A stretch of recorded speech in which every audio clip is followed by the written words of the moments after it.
谢谢现场的观众朋友们，谢谢大家。欢迎电视机前的观众朋友走进天津卫视的大型情感节目《爱情保卫战》。来看看今天请到的几位老师是谁？他们是著名的节目主持人左岩老师，欢迎；著名情感作家陆琪老师，欢迎；著名节目主持人莎娜老师，欢迎；著名节目主持人涂磊老师，欢迎。来吧，看看今天需要他们帮助的嘉宾朋友遭遇了怎样的情感困惑。结婚后我就成了全职妈妈，这样的生活我感觉越来越让我喘不过气。这个选择明明是他自己决定的，而且我觉得我也做了我应该做的。但是说好的是2个人共同承担，最后变成了我一个人的辛苦。那些事情不是他应该做的吗？我觉得他有点小题大做。到底是我小题大做，还是你并不理解我？掌声有请这一对，有请。贾先生29岁，来自辽宁工人；郭女士27岁，来自辽宁全职妈妈。来，有请2位，有请。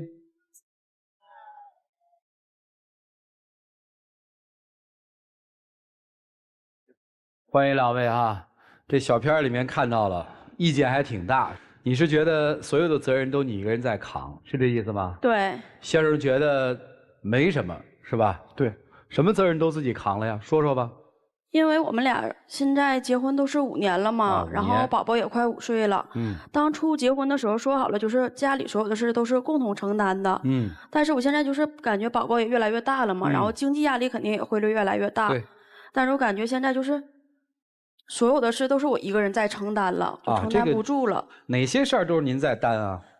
因为我们俩是自由恋爱，从就是恋爱到结婚，现在有7年的时间了。婚后不久就有了孩子。怀孕期间吧，他还可以，就是因为要当爸爸了嘛，然后就是每天下了班都回家陪我散步。之后孩子出生的时候，坐月子期间都是我妈妈在照顾我，然后出了月子，我妈妈就回家去照顾妹妹了，因为妹妹在上初中。因为他们家就是我婆婆和公公是离异了，就是根本不能过来帮我们。妈妈走了之后，就是所有的事情都是我一个人在做，真的太辛苦了。其实那个时候我也想帮她，但是我上班，然后有时候加班，但是有工作就是太晚了，根本就没有时间来帮她。她是从不搭手是吗？对，也关键我也是是搭不上手。那半夜孩子醒了哭了闹了要吃奶，我也不能喂他呀，因为我第2天早上我还要去上班。下班之后吃完饭洗不洗碗吧？不洗。但是你能帮得上我的时候，你不也是没帮我吗？比如，就是那一次孩子生病了，然后我就是带孩子我自己去了医院，然后回来的时候外面就是下雨了。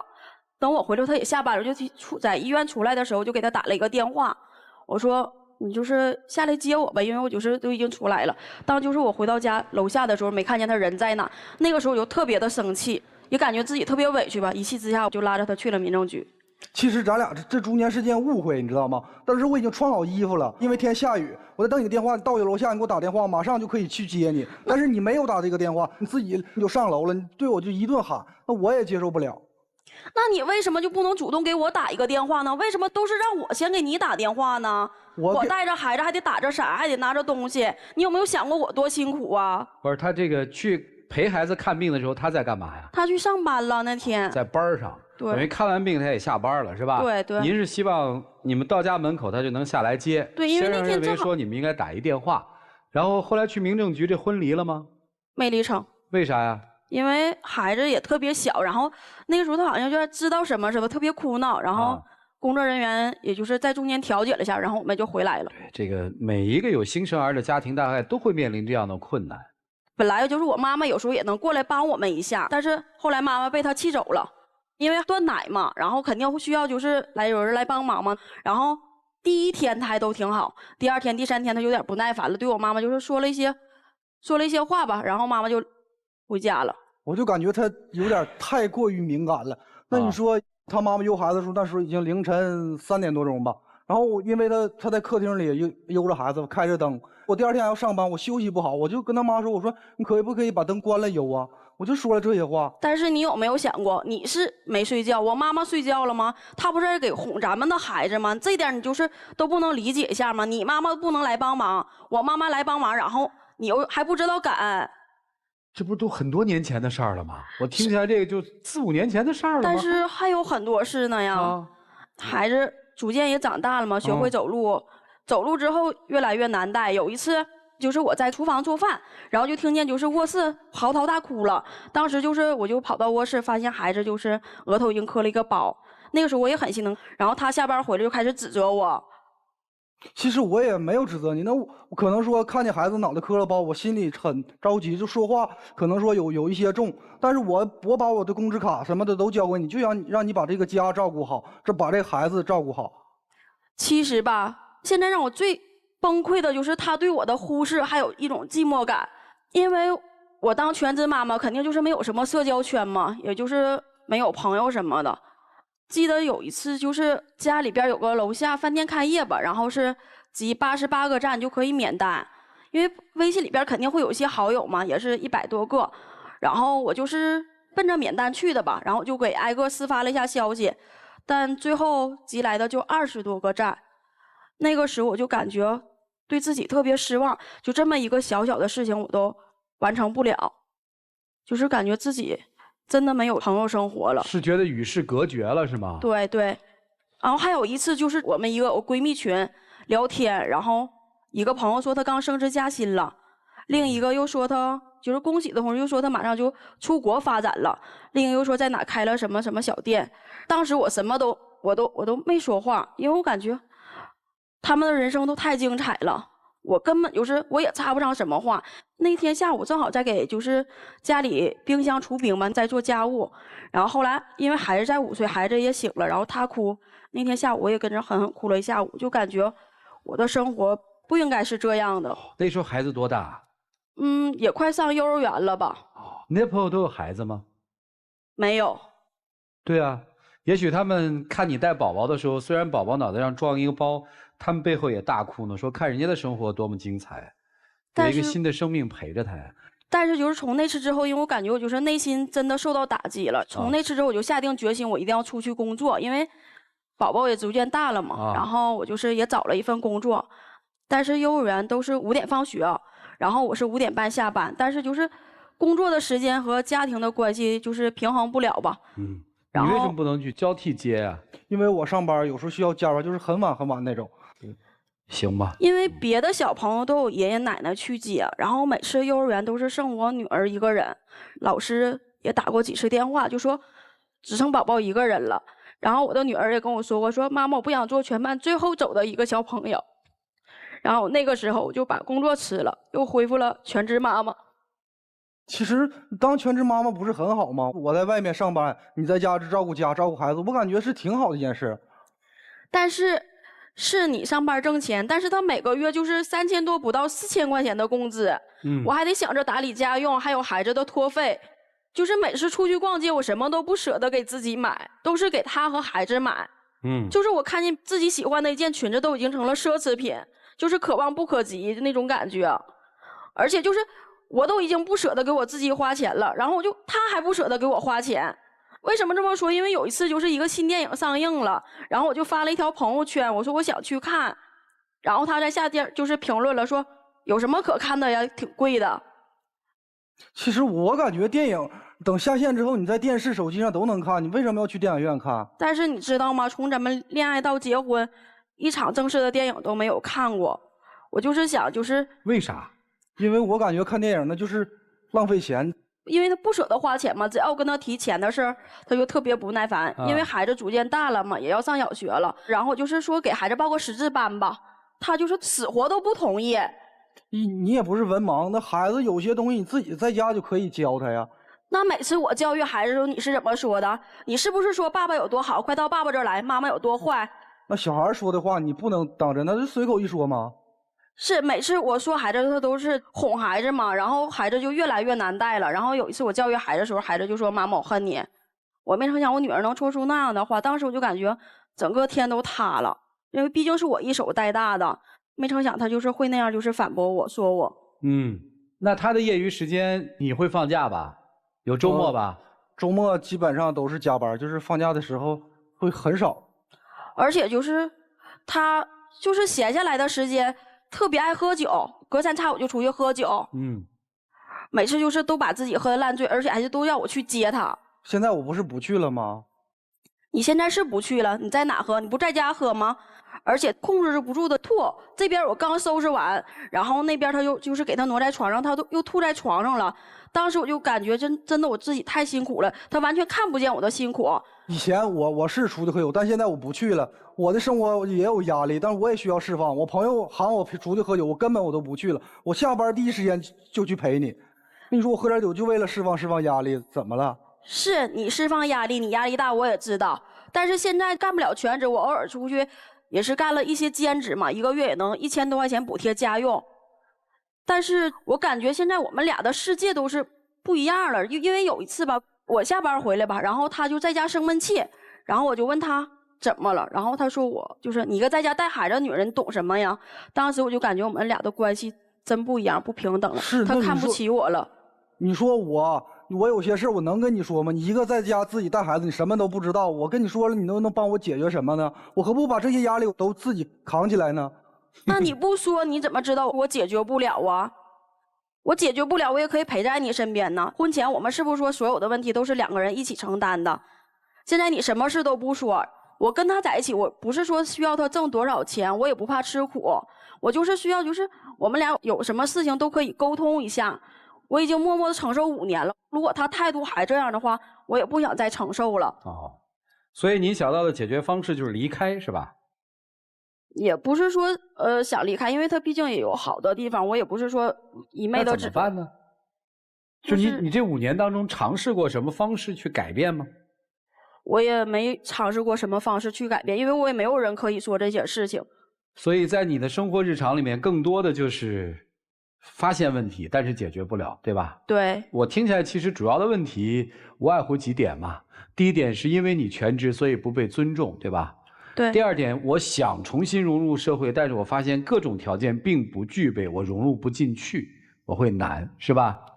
对。第三点是，丈夫其实更愿意把心里话跟别人说，比如说这别人有朋友、酒，而不愿意把心里话说给妻子。对，我说了，他也解决不了什么问题。谁说了一定要解决问题啊？那我可以陪在你身边呢。那你吐的时候谁给你收拾啊？我媳妇能解决问题不？能，完了嘛。第三个问题就是，其实跟丈夫的交流让你觉得没有办法，对吧？现在是不是挺崩溃的？因为我就感觉，连他都就是我们俩都不交流了，就是特别压抑吧。你有这感觉吗？我每天忙着上班，其实我也感觉不到他有什么压力，我没有那种感觉。所以生活就是这样啊。其实像这样的日常，不仅仅是这一个家庭，可能还有一些家庭也是这样的。但是如果每一个家庭我们都把它往像妻子这样特别苦难深重的去想，像丈夫这样从来不在生活里面去找一些乐趣，那这日子确实没法过。你们可以听听老师们帮你们概括总结一下，给你们一些方法，看看这样的日子应该怎么过。来，一起进入丘比特问卷。有一些全职妈妈最无助的地方呢，就是除了孩子，我一无所有。我想这就是现在你此刻的心情，对吗？对。你从上来就跟我们讲说，我一直是一个人在支撑，我支撑不下去了。更多的并不是那些照顾孩子的辛苦，做全职妈妈的辛劳，而是孤独。这种孤独从她选择独自待在家里的那一刻就开始了。她每天就是除了孩子一无所有，但是本该丈夫在她的身边。可是你不懂她，你不懂带孩子的辛劳。你如果懂，你不会凌晨3点的时候让你丈母娘把灯关了哄孩子。孩子在黑暗的时候有时候会哭得更厉害。你不懂，你不懂孩子为什么会把脑袋上磕一个包，因为没有人能控制得了，小朋友就是很调皮。你不用说我一眼没看到他磕一个包，我就眼睁睁的看着他也会磕一个包，我够不着。所以你不懂。你说你的生活，你的工作，你没有办法跟他分享，是因为他没有办法给你解决。但这东西根本就不需要解决，这个过程就是你的倾诉和他的倾听，这就是夫妻之间最简单的交流。也是最必要的。我们真的讲完以后要一个答案吗？不，我们要这个讲的过程。我们甚至要讲完以后彼此乱说胡说啊，给一些乱七八糟的解决方法。这就是夫妻，是那个除了你自己以外跟你最亲近的人。可是你不给他，他每天就自己待在家里，他跟谁说话？人是需要交流的，人是需要社群的，但是他没有，他朋友圈里一个人都没有，那20个赞都是给他点面子给他点的，他的社会属性现在几乎为0。那他在家里呢？家里也没有一个知冷知热的男人，所以他现在其实他很无奈。他虽然知道自己面对的问题，但他不知道该如何解决。你是这个破冰的人，你要把他从困顿当中拉出来，明白了吗？明白。以后有什么事儿都得跟媳妇儿说，沟通、交流。而对于女士来说，确实现在孩子5点钟下幼儿园，你觉得你不去接很难，但我跟你说，有一些工作就是可以提早下班的。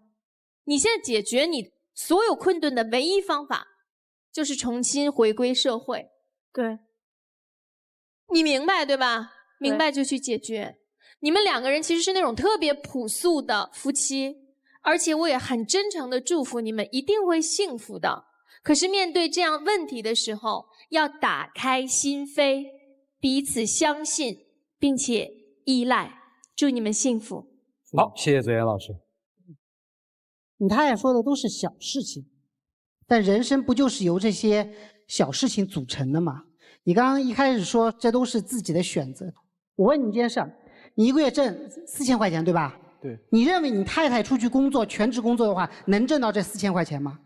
差不多也能挣吧，也能挣，对吧？好，也就是说挣钱这个事儿她也能干，带小孩这个事儿，全职带小孩你能干吗？你干不了。对呀，她能够取代你挣钱的事儿，你取代不了她带小孩的事儿，凭什么你看不上她？凭什么你流露出你只是一个在家的人怎么样？她做的事明明是你不可取代的，但是就很多人认为因为我挣钱，所以我地位更高一点，怎么样？错了，不可取代的那个人才更加珍贵，但这一点就被漠视了。其实他全职工作现在唯一的障碍是小孩没有人接，没有人送这个事儿。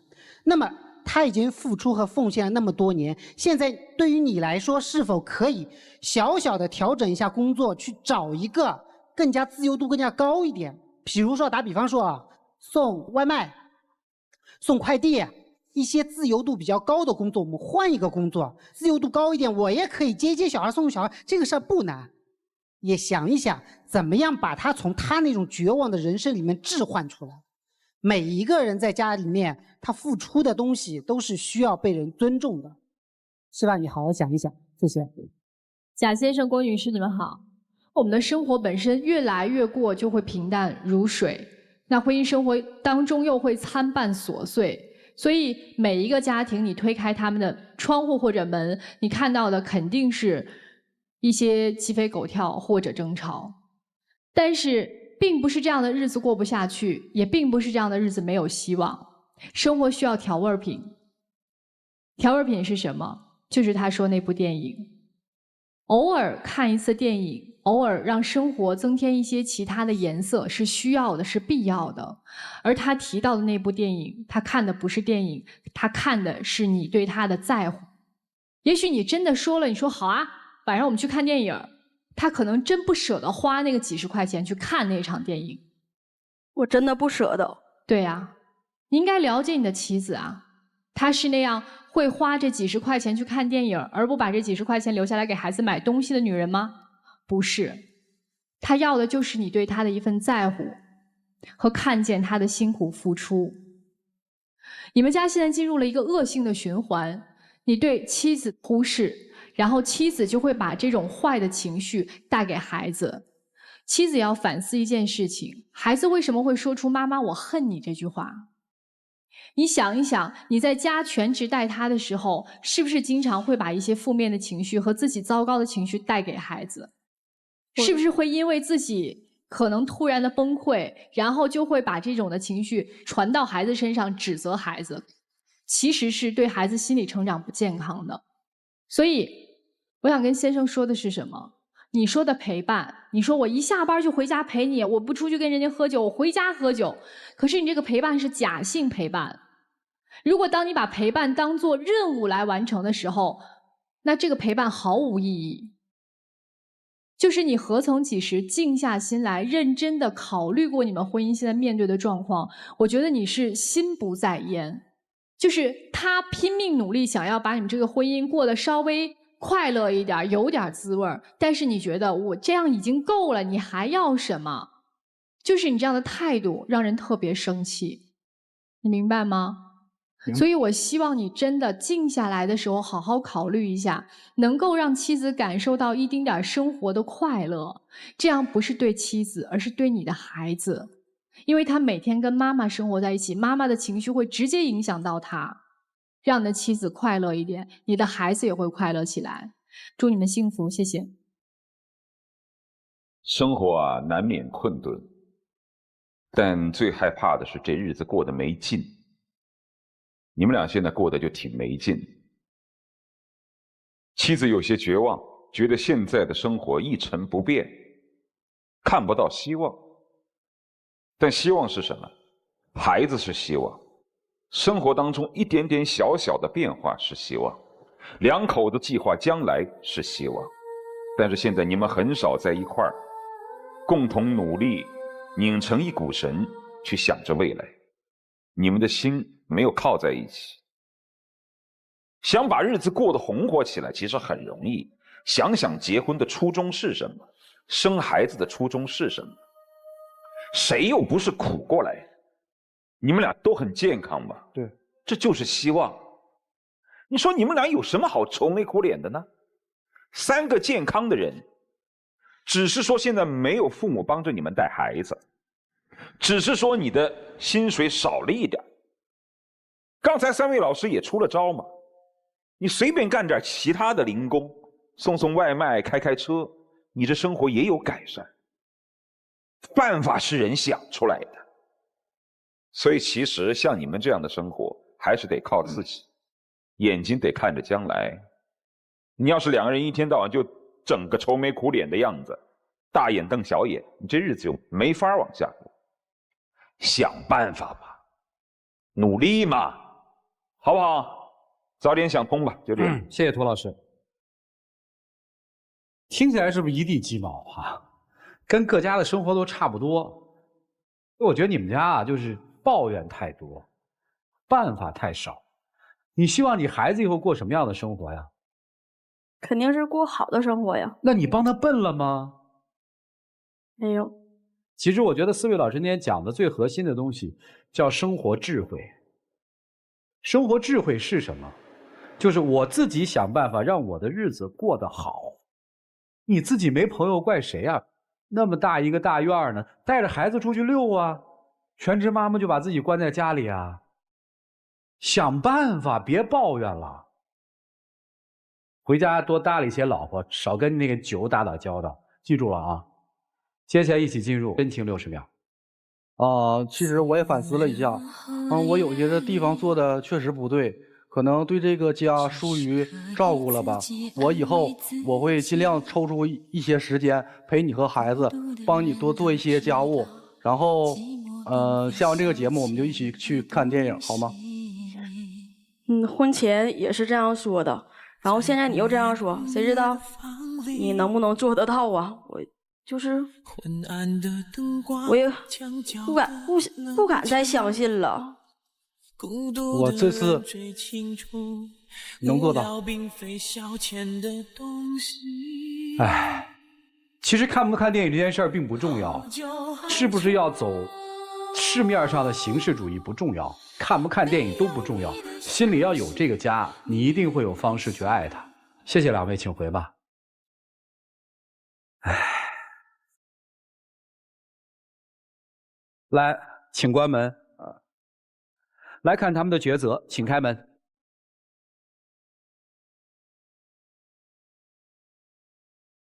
我就知道那是爱，不然你不该这么快，发现你正在见证属于这对夫妻的浪漫时刻，各位请见证。没有谁能把你降临我身旁，你是我的专属天使，为我难独占。没有谢谢两位，请回吧。取代你在我心上，拥有一个专属天使，我哪里还需要别的愿望？人就是需要充满对未来生活的一种期许，你才会开心起来。我们来了解下一对的基本情况吧，各位请看。我觉得他一直在利用我，只有在需要我的时候才会想起我，平时就对我特别冷漠。我都是为了工作，我也和他解释了，是他一直不相信我。我马上就30了，想早点稳定下来，可他总是逃避。和我在一起，他就这么不情愿吗？我们之间的感情还不稳定，我想等时机成熟了再说。掌声有请这一对，有请。小邹23岁，来自江苏运营；小倪29岁，来自江苏运营。来，有请两位，有请。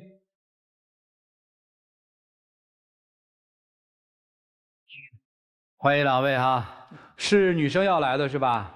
是我要来的。哦，她要来，为啥你来啊？因为她要跟我分手，然后我苦苦哀求她，她总是还是要跟我分手。哦，就是我不想分。啊，不想分。来说说吧，为什么想跟她分手？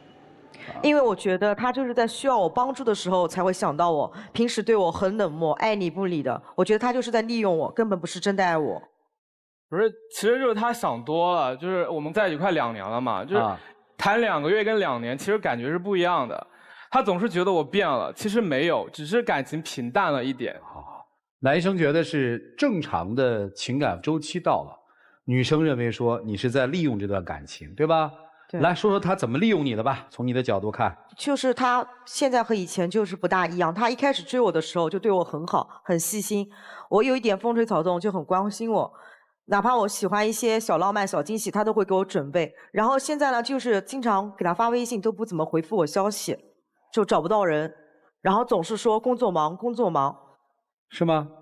不是，就是我刚开始怎么讲呢？就是跟他谈的时候，那个时候我还大学生，还没有毕业嘛，就今年刚刚毕业1年。那个时候我有很多时间可以全心全意就在他一个人身上，但是现在我已经步入社会了。我总要为我们2个的未来考虑，所以就可能工作时间太多了，太忙了一点，忽略了他。但他总是感觉我不爱他了，其实并没有。就是你还是爱他的是吧？是的。我们俩是同一份职业，他忙我也忙。我们公司也是有一定的指标，每个月就是要招满5到10个主播，并且把主播人气给带上去。你们是管主播的是吧？对，我们是运营。就是他忙的时候我也忙，但是就是因为我年纪比他大，然后入行比他早，经验也比他多。然后我就尽可能的把我的资源都是给他，因为他一开始对我就很好，然后我觉得我们俩是情侣嘛，就无所谓，就可以照顾他一点。后来我发现他把我对他的好当做理所当然，而且我们也没有往我们所期待的那种方向发展。他就是有需要的时候才会想到我。哦，等于你会把你的资源给他，对，是的，帮他冲业绩。是的，我们都有一定的指标，但是不是一个公司的。那你怎么会感觉说他是利用你呢？因为他每次都不把我的事放在心上，就是比如说我们要出去一起旅游，当天约好了，我在机场直到飞机起飞了都没见到他人。这是打他电话也没人接啊，这是为啥？这件事我当时已经跟他解释过很多次了啊。是那天晚上是我领导非要拉着我喝酒，领导嘛我总拒绝不了，然后就一直喝，喝得烂醉。第2天醒的时候发现飞机已经起飞了，然后我就给他回过去，结果他就关机了。我知道他肯定非常生气。那是该批评，就算放鸽子嘛。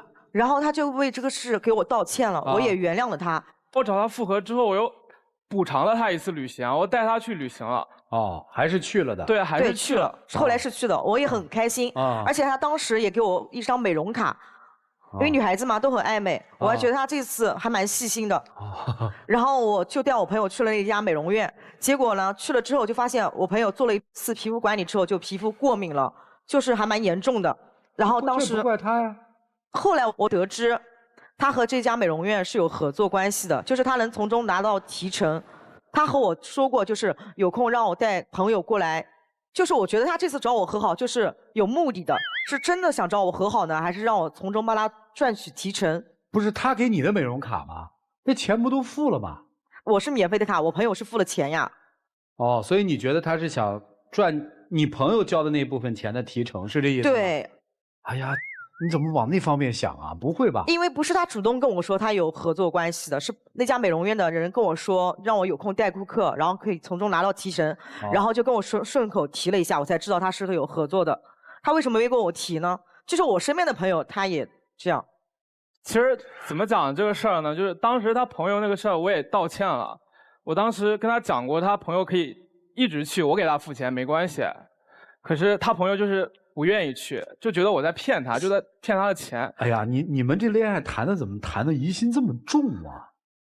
我觉得挺可怕的。就是我给你一张美容卡去了之后，你就因为我认识这家美容院，你觉得我要提成，这得多深的芥蒂才会这么想啊？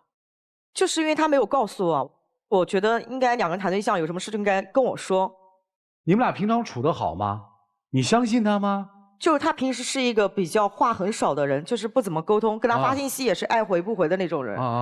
我一开始是很相信他，但是他后来发生的一些事让我就是很怀疑他。所以肯定是有事情发生。我们来听事情啊，发生了哪些事情让你怀疑他？你说说。因为我们工作的性质接触的异性比较多，特别是他就是会接触一些女主播这些。我平时跟他发信息，他都是爱回不回。那天他出去没有带手机，我就看了他手机一下，有异性给他发信息喊他亲爱的，他在手机上回复人家宝宝，他喊我都不喊宝宝，他喊人家异性喊为宝宝。这事儿我也跟他讲过无数次了，行，我再给你讲最后一次。哎呦，就我都想笑，你知道吗？就是那个女生，其实我跟她从小一起长大，我们认识10几年了，我都带她见过那个女孩子，就我们平时就是兄弟一样，她就疑神疑鬼，就是老想这些事情啊。行，还有啥？还有，他就是会经常跑我的公司直播平台下面跟女主播互动。其实他就是想挖我公司的人，他就是很自私啊，他就利用我的资源。他那个女主播刚播嘛，然后我刚好点进去。其实我工作也是每天就在各大平台看看有潜质的主播，然后跟他们聊聊，然后招到我这边来，就是这个工作性质，说白了就是这个。然后我去看到那女主播还不错，然后我就跟她互动一下。她当时没播什么人气，就是她手底下的我知道。然后我就跟她聊聊天什么的，带动一下气氛。而且我都是在公屏上打的，就所有人都能看到。我从来没有给她私信发过什么消息。他就是借着工作的名义暧昧，就对我都没有这么热情。还有一次，他说跟哥们儿出去吃饭，结果我发现在场的有很多异性，他等于又是骗了我。这个事儿当时确实我是跟我朋友几个男生一起出去吃点饭喝点酒，我也不认识他们，压根儿都不认识他们，第一次见面，然后正好被他看到了。那你在饭桌上跟人家有说有笑，很开心，举止也很亲密，那是第一次认识吗？可能光线比较暗吧，他看错了。哎呀，这姑娘瞎呀，真是。就明显就是借口啊。行吧，难怪他对。就是因为他这一系列的事情，就是什么事情也不跟我说，总是瞒着我，一次又一次骗我，然后我就很没有安全感。我一直想公开我们的关系，但是他都不愿意。这是为啥？就也不是不愿意，就是我们所有的朋友都知道我们俩在谈对象啊。他就是感觉要全世界都知道，我就觉得谈恋爱是2个人的事情，就是身边所有的朋友都知道就行了，你让那些陌生人知道有什么用呢？是不是？谈对象发条朋友圈又怎么样呢？秀恩爱又怎么样？我们刚开始谈的时候就是每天都发呀，只不过现在谈时间久了，我就懒得发了而已。就现在一条朋友圈关于我的都没有。行，你小片里面说也快到了结婚的年龄了，是吧？对，是的，我很想见他的父母。对，见了吗？没有，我就跟他提过，我就说我年纪也不小了，我想安定下来，我想见他家父母。然后他就跟我各种理由不带我见父母。有一次，他妈妈打个电话过来，我就想跟阿姨问声好，我才喊了一声阿姨，他就把话筒给捂住了，然后把电话就挂掉了。就我当时就很生气，我就觉得有什么好藏着掖着，跟阿姨问声好有什么关系啊？对，这个事儿我也可以解释。就我父母其实是个非常传统的人，就他们不太能接受我跟大我很多的女孩子在一起。大几岁啊？6岁。然后后面我也出岛了，我每天在跟我父母讲这个事儿，他们现在也同意了，然后让我过年把他带回家一起吃饭。我已经告诉他了，就父母现在已经接受他了。他总是拖，他去年过年的时候答应我带我回家，然后拖到端午节，然后端午节又跟我说是到今年年底，他就已经拖延好多次了。啊，我直截了当的问你吧，你现在想结婚吗？我现在吗？不想。那不想就告诉他我还不想结婚的嘛，不就完了吗？对，他纯属就是敷衍我。幌子吗？拿父母做什么幌子吗？然后最为过分的是，他说他和朋友出去吃饭了，结果一宿也没回家，打他电话一晚上没人接，第二天再给他打电话的时候是一个异性接的电话，当时我都惊呆了。我跟你解释过多少遍了，你就是不相信，我也没有办法。当时我是去我男生朋友家喝酒的，那个女生是他妹妹。我在喝酒的时候就喝多了，在我那朋友家睡着了，手机就扔在他家沙发上了。然后那个小妹妹起床上学的时候，人家才10几岁，才上初中，就接个电话，她是一听到人家女孩子的声音就直接挂了，其实就是一个小女生。我已经跟她解释过了，而且后面我也带她见我那朋友了，她就是不相信，她觉得我在骗她，我也没办法。你是隔了多久找我解释的呀？你当时根本就没有理我，也没有找我解释。那发生那个事儿之后，你的态度是什么呀？我就想分手了。啊，那分了吗？分了，那段时间确实我们就彼此冷静一下。之后呢？他找我求和了，他找我求和了。他这次就是态度拿出来了，就让我觉得他这次是真心想和好。他来接我下班，然后呢，朋友圈也公开秀我们的恩爱，并且看他聊天记录，跟父母说他有对象这件事，并且说带我回家见父母。我觉得他这次就是想安定下来的意思。哦，有诚意了是吧？对，所以我觉得原谅他吧，毕竟我们是有感情基础的。对，那现在怎么又到这儿来了呢？又要分了？然后和好的当天，他就跟我提要求了。我这个月公司指标没有完成，我希望你能帮我拉几个大群，挖几个有潜力的女主播。然后呢，我也就帮他了，他就任务也很快的就完成了。完成的当天，我再去看了一条朋友圈，已经看不见了，就立刻就删了。我不知道他是什么意思。我没有删，我是把我的朋友圈整个都变成了3天可见，就没有把那条朋友圈删掉。而且他说的那个利用他的资源什么的，就是我确实让他把我拉进群了，但是那些主播都是我自己一个一个跟他们聊的，是我争取过来的，就是不是他直接推给我，我自己背后也付了很大的努力才把他们签过来，是这个样子。他就觉得我在骗他，在利用他，其实就是巧合。对，世间的巧合多了就不再是巧合。对啊，就是他需要我的时候就对我很好，然后给我看一下朋友圈，然后我这边帮完了，他就立刻没有了。不是你要想的这么明白，你还跟他纠缠什么呀？别。然后他跟我说带我见父母那回事，然后后来跟我说家里面暂时有事，暂时就不回家了。行，你见他父母的目的是？我希望就是安定下来，早点结婚，因为我明年就30岁了。你早结婚的标准是？我希望在30岁左右就能结婚。那就是明年。明年对。明年娶不娶啊？你问他不就行了？问他父母干嘛？这是娶不娶？明年？就是我觉得我现在的事业还不很稳定，就是要先立业再成家。对，所以现在就没打算结婚嘛。那我希望他能再给我一点时间。这一点是多少嘛？1、2年的时间，现在正是我事业的上升期。行，万一你那事业1、2年没上去呢？没上去也结。跟谁结？跟他结。哎呀，信吗？我觉得不信，他已经拖延了无数次。你们俩当初是怎么认识的呀？我们俩是在朋友聚会上面认识的。然后是他主动追求的我。你怎么被一个年轻小子给感动了，给打动了呢？就是他一开始就比较细心，很照顾我，就是嘘寒问暖的，天天给我发消息，然后每天有时候来上班地方来接我，经常就是给我送花什么这些东西，我就觉得他比同龄人要成熟。他比你的同龄人成熟，还是比他的同龄人成熟？就是比他同龄人，对，要成熟一些。谈了2年是吧？1年半。谈了1年半啊，打心里面其实还是犹豫，对不对？对，我就觉得他接触我到底是真的喜欢我，还是因为我工作性质。他刚接触你的时候，他不是读大学呢吗？对。他心机没那么深吧？没那么深吧？没有。但他所做的这些事情，我就觉得就是纯属在欺骗我。所以，当一段爱情当中的一个人感觉自己老被另一个人利用的时候，这样一段情感应该怎么办？我们听听老师们的分析，一起进入丘比特问卷。女生，29岁了，谈过几个男朋友啊？3个男朋友。每个都这样吗？不，这是唯一一个姐弟恋的。你其实是完全不相信他说的话，对不对？对，就这样一个在你形容起来满口谎言的男人，为什么要嫁给他？在婚前对你说谎，在婚后就不会吗？同样会。29岁的女人要认识自己，认识爱情，认识未来的婚姻。他是一个值得托付终身的人吗？不是。这是你女朋友，还是你的竞争对手，还是你的同事？我不太懂的是，为什么会到自己女朋友的工作环境当中去挖角？不要说是亲密关系的女朋友，就是朋友，我们也不能这样做吧。年轻人谈爱情就谈爱情，纯粹一点；做工作就做工作，努力一点；说真话就说真话，不要欺骗。哦，我要带你回家见我的爸妈，你把这个事儿给我办了，我就带你去。他把这个事儿给你办了，你带他去了吗？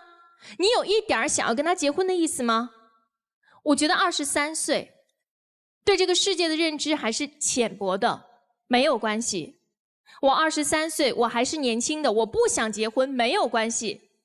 我们诚实以待，无论是对待爱情、对待工作，还是对待生活。祝你们各自幸福。虽然说的云淡风轻的，但是我听着挺震撼的。你通过利用他的对自己年纪的焦虑，利用他想要结婚的这些弱点，获得了很多的利益。你完全不认为自己是不对的。你在那边说我挖人啊，我都是一个个跟他们谈的呀，但你没有想过这个是你女朋友的资源。你不觉得说我去挖一个我爱的人，他在运营的那些人是不对的？我认为这个价值观是出了很大的问题。有一些东西是不能功利化的，比如说亲情，比如说爱情，比如说一个人的信任，其他的东西都不说，你去一次又一次去辜负别人的信任，这是一件非常非常不好的事情。其实你伤害的都不是感情的问题，我觉得你伤害的是自己的生活。至于姑娘这边，在目前看来，我认为你是个太容易被哄的人。一个人如果很容易被哄，就意味着对方可以对你进行肆无忌惮的伤害。你有弱点，你的弱点很容易被抓住。你想结婚，你觉得自己年纪大了，有那么着急吗？你有你自己的工作，有自己的事业，为什么就要一次一次的放弃自己的底线，逼迫自己去相信一个人？你明明知道是不可信的，你明明知道是不对的，为什么要去相信这件事情？不就是所谓那点幻想吗？我觉得你对他而言，现在根本不是一个女朋友，更像是一个宝藏。你看，在你身边，要钱有钱，要人有人，要资源有资源，什么都有啊！我要进什么群，随便给你喊一声，你就给他加进去了，要什么有什么。如果你是一个宝藏的话，那么只要你有价值，人是不会离开宝藏的。所以只有这个宝藏对于某一个人关上大门之后，这个宝藏才不会被人打扰。所以对于你们两个人的意见就是这样。对于你，你要明白自己应该如何关上一扇门。对于你，我建议你离开这样的圈子，好好的去追寻一下你这个年纪应该有的善良、同情心和真诚，好吗？哎，我先问一件事儿啊，小妮，就你说那个美容卡的事儿哈，他给你那美容卡是强调你必须要带一朋友去，而且要让你这朋友自己去消费吗？他跟我说了，就是说你可以喊一些朋友过来消费。那你也可以不带去啊，对不对？这个完全是自由在于你吧。对。所以你为什么会一定认为他这个事就是带有目的性的呢？因为他当时跟我提了，然后我就心想，可以带我朋友正好一起去做个美容嘛。对啊，那这是你自愿要带朋友去。他后来又跟我提了。但你也可以不带去啊。就是他没有说逼迫你说你要不带你朋友去，我跟你分手。没有，他就是第一次在脸过敏之后，我就和他起了争执。然后，所以我跟你讲啊，这个问题的关键点不在于他让你带你朋友去这个美容院办卡什么之类的，而在于你自己。我如果是你朋友，我自己开美容院，我说你带朋友来我美容院，我可以给你提成，你带来或者不带来，这在于你，我不能强迫你说你一定要带来。所以你不能把这个问题说全部架在他的身上。也就是说，在一开始，你对你们这段感情就是存怀疑态度的，种种的事情，最后导致的结果就是你已然现在在戴着有色眼镜在看待你们的感情了。所以这段感情再继续往下发展，我觉得就是不健康的，就更别提谈婚论嫁了。我觉得你要先对自己负起责任，知道自己要什么样的人，要什么样的感情，学会说不。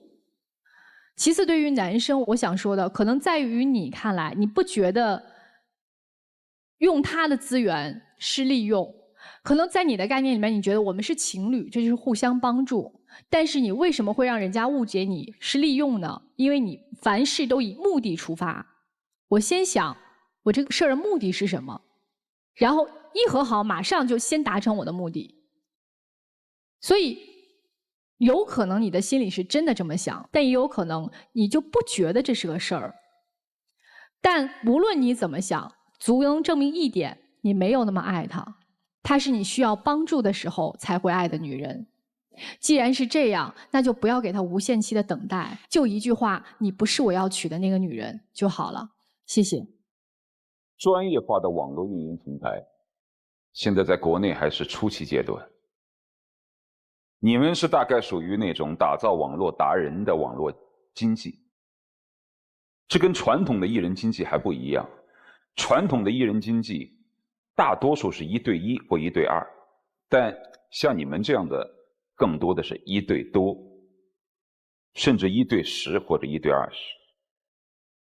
你们的任务是要打造网络达人，包装它，而且你们还有一个重要的权利和责任，就是你负责分发网络资源给哪个主播。是，如果我觉得你有希望，我就把网络更多的资源推向你。所以在这样的一个过程当中，早期发展不明确的情况下，你们每天的思维模式是把自己当成了资源，我就是一个资源分发机构。所以你们的惯有化的想法和思维就在于，你跟我之间发生点什么，你都在图我的什么东西。你们的惯有的思维模式就是这样。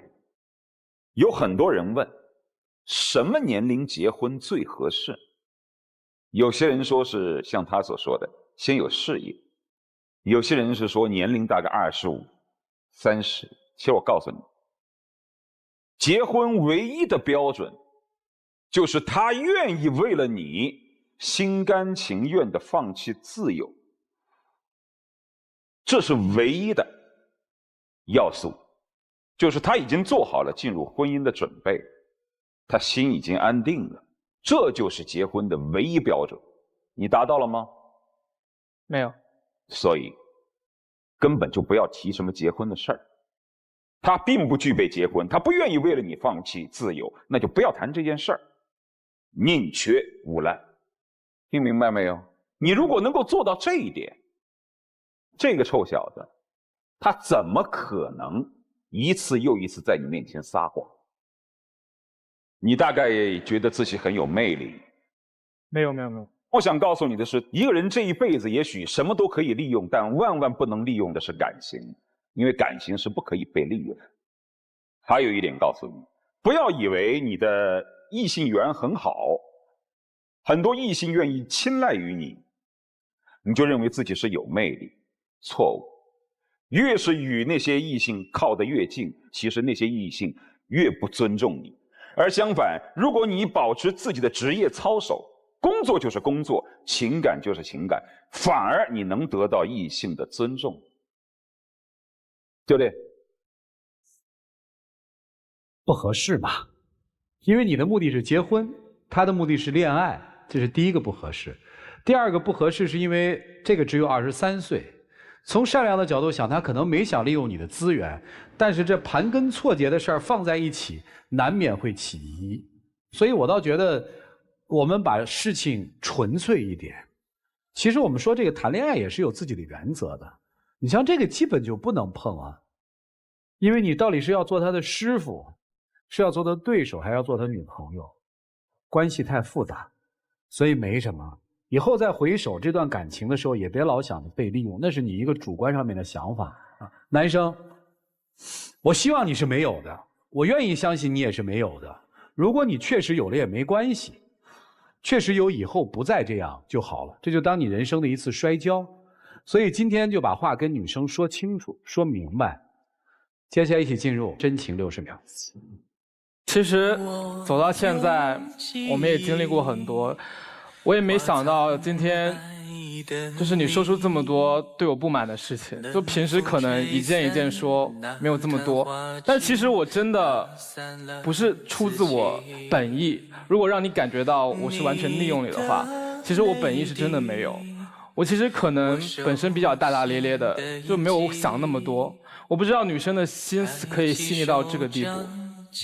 就是走到现在，我还是想带你一起回家。就如果你可以给我一次机会的话。其实我也一直都很在意这段感情，但是你的所作所为，让我在这段感情中感觉是消耗了自己，所以我想好好想想。谢谢两位，请回吧。来，请关门。接下来我们看看这对嘉宾自己的选择，请开门。